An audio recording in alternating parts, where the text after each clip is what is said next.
In today's video, we need to cover how to fix send errors on Coinbase Wallet. Now, of course, there are the common things like checking your actual network, your internet, making sure you copied the correct wallet address. So, for instance, if you're sending USDT and you are sending it on the Ethereum network, make sure that you have copied the Ethereum network wallet address for the sending address, right?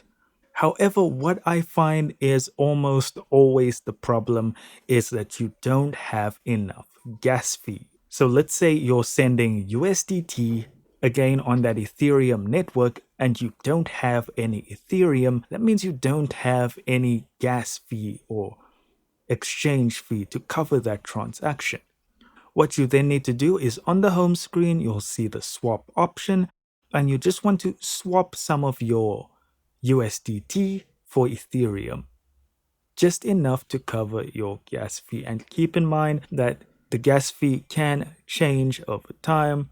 So just because your gas fee was something like 0.05 ETH, I'm just making up numbers, does not mean that it'll still be 0.05 ETH in the next 10, 20 minutes.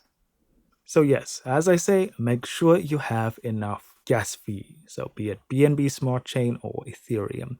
Guys, thank you so much for watching. I know it wasn't much of a tutorial, but yes, that is usually the main problem. Don't forget to hit like and subscribe, and I'll see you in the next video.